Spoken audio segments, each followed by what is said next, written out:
তো সকাল সকাল চলে এলাম তিরুলে, যেহেতু ভাই 3 দিনে ভাই ফাইনালি চলে এলাম আমার কেরালাতে। তো যেহেতু ভাই আমরা তিরুলে নেমে থাকি, যেহেতু আমার তিরুল থেকে আমাদের ভাই বাস ধরে কুটাগেলে যেতে হবে। তো ফাইনালি নামার পর দেখতেই পাচ্ছ আমরা এখন যাচ্ছি ভাই বাস অফিসের কাছে। আর আমাদের সামনেই দেখতেই পাচ্ছ বাস অফিসে চলে আসলাম। আর এখান থেকে ভাই বিভিন্ন জায়গায় যেহেতু বাস থাকে, তো আমরা মালাপুরম মাঞ্জারি বাস ধরবো, যেটা আমাদের কুটাগেলের ওপর হয়ে যাবে। তো ফাইনালি বাসে বসে পড়লাম। তো এই বাসে যেহেতু আমাদের কুটাগেলে ছেড়ে দেবে। তো ফাইনালি দেখতে পাচ্ছি বাস আমাদের কুটাগেলে ছাড়ার পর বাসে চলে যায়। আর এদিকে আমাদের দুখানা কাকা, তারা যেহেতু আলাদা রুমে যাচ্ছে, যেহেতু দুখানা কাকা চলে গেল, আর আমি আর একটা কাকা যেহেতু দেখতেই পাচ্ছ যাচ্ছি।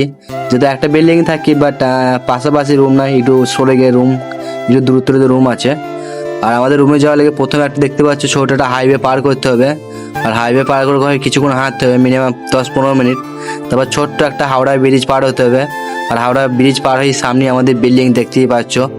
আর বিল্ডিংয়ে যাওয়ার আগে যেহেতু ভাই কিছু দেখতেই পাচ্ছ সার্ফ নিয়ে নিলাম, যেহেতু কাচাকুচি করতে হবে। আর এই দেখো আমাদের খেপাচোদা ঠিক এখানে দাঁড়িয়ে আছে মাংস নিয়ে, যেহেতু ভাই কাজকর্ম নয় বুঝতে পারছে, ঘুরে ঘুরে বেড়াইছে।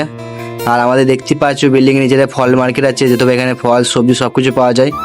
তো ফাইনালি চলে এলাম আমাদের বিল্ডিংয়ে। আর এই হচ্ছে আমার রুম। আর রুমে আসার পর দেখতে পাচ্ছ ভাই রুমের হাল একদমই খারাপ। তো আসার পর যে পানি ছিল না, তো ওটাই ভাই ব্যাড লাক বলতে পারো। ভালো পানি পেয়ে গেছে, পানি খাবো। তো চলো পানিটা আনা যাক।